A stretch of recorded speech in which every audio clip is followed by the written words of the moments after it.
कोई माता की ऊँटों पे न डाले पानी।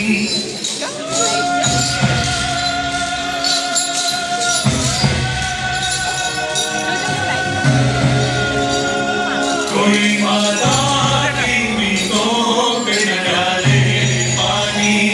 जिंदगी भर तो हमें भेज के डाले पानी।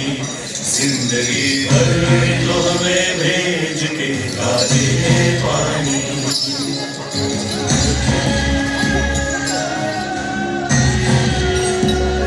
आसमां क्या यही बाकी था कसम उठाने को। लागे गुर्बत में रखा है हमें तड़पाने को। आसमां क्या यही बाकी था कसम उठाने को। लागे गुर्बत में रखा है हमें तड़पाने को। आहा जिस घर में हम तैयार थे मर जाने को। जीते जी हमसे छुड़ाया है काश आने को। जिंदगी भर तो हमें भेज के डाले पानी। जिंदगी भर तो हमें भेज के डाले पानी।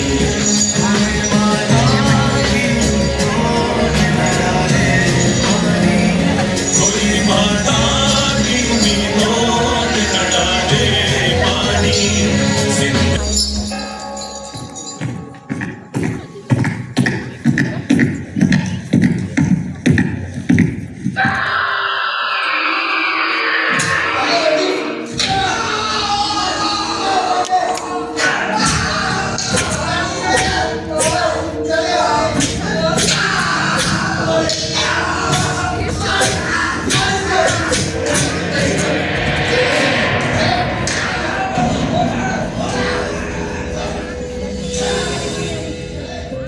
अब भी मौजूद है जुल्मों की निशानी लोगों। दरो दीवार पे लिखी है कहानी लोगों।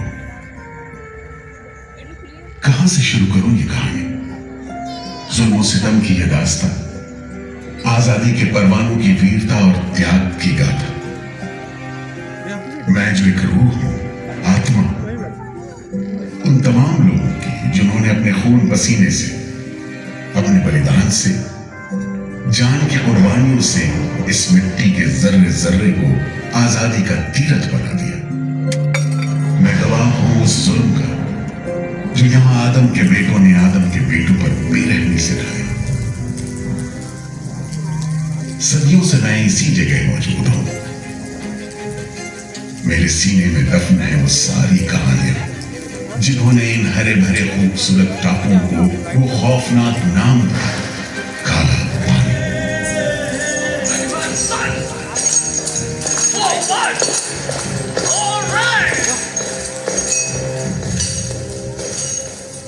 तो वहीं से शुरू करते, उसी हरियाली से जो कैद करने वालों के जुल्म और कैदियों के खून पसीने से बेदाग थे।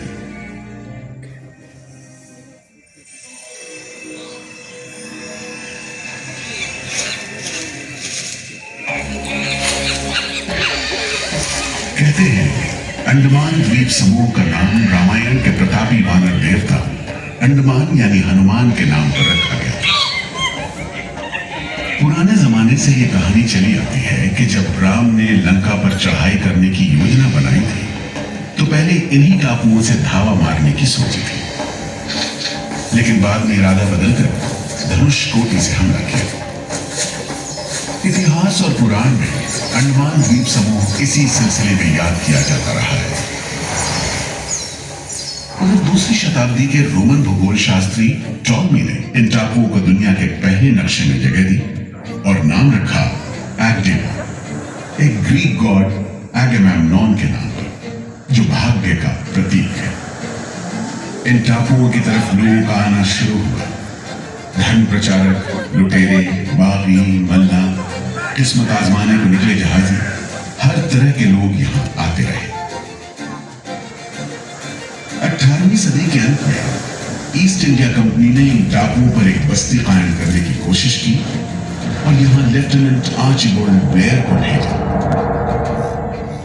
मगर कोशिश नाकाम रही और अगले 60-70 बरस तक किसी ने इन टापुओं की सुध नहीं ली।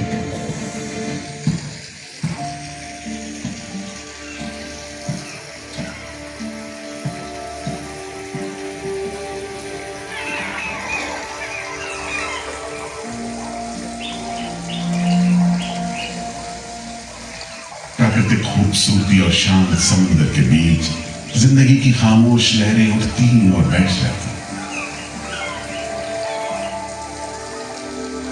उगते सूरज के साथ पक्षी जागते और डूबते सूरज के साथ इन टापुओं पर जिंदगी सुकून से सो जाती। कि तभी भारत का पहला स्वाधीनता संग्राम यानी 1857 की आजादी की लड़ाई टूट पड़ी।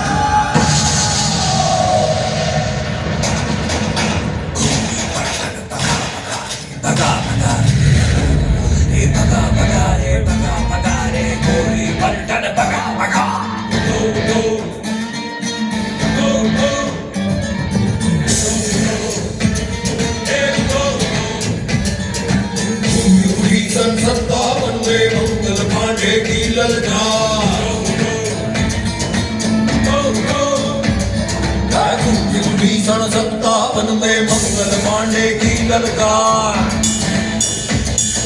जागो भारत छोड़ो, जाओ अपने देश से बाहर।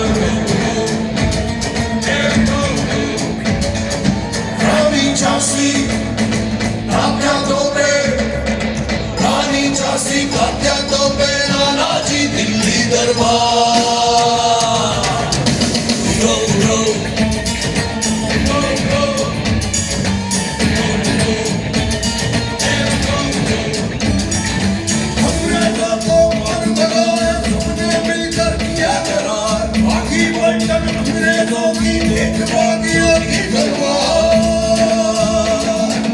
गली मशाले आजादी की तो बेगरजे बारंबार।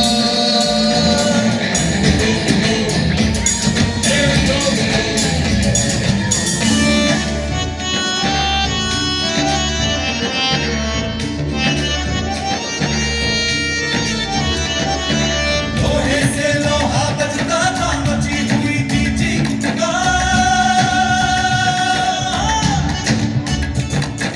लोहे से लोहा बजता था, मची हुई थी चीख-पुकार। सुनो कंपनी वालों सुन लो, सुनो कंपनी वालों सुन लो, नहीं सहेंगे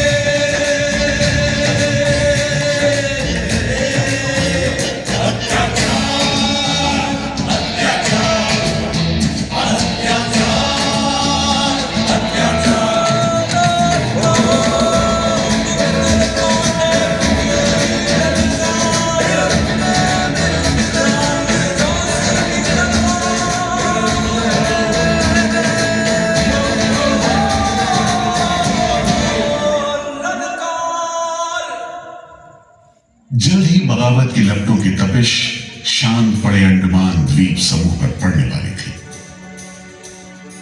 आजादी के मतवालों को सबक सिखाने के लिए फिरंगी सरकार ने 15 जनवरी 1858 को पूरे के पूरे अंडमान द्वीप समूह को एक कैद खाने में बदलने का फैसला किया। His Excellency गवर्नर जनरल ने काउंसिल में ये फैसला किया है कि अंडमान आइलैंड में कैदियों की एक बस्ती बनाई जाए। इसमें शुरू में ऐसे मुजरिम रखे जाएं जिन्हें बगावत और राजद्रोह और इससे ताल्लुक रखने वाले दूसरे अपराधियों के लिए कैद या देश निकालने की सजा दी गई हो। और इस तरह अंडमान द्वीप समूह की पुरानी खाड़ी का नाम लेफ्टिनेंट आर्चिबाल्ड ब्लेयर के नाम पर पोर्ट ब्लेयर रखकर मुजरिमों की बस्ती कायम की गई।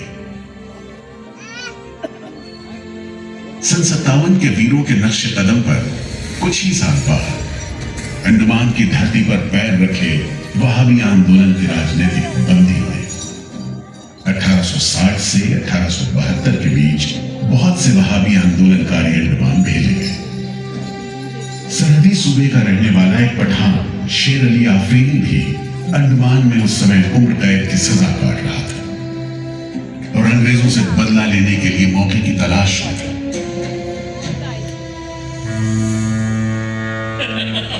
क्यों है शेर अली, तुम इस भीड़ भाड़ में कैसे? ओए, हम सुना है फिरंगी का लाट साहब इधर आता है। हम भी देखने आया है जुल्म करने वाले का सरदार कैसा दिखता है।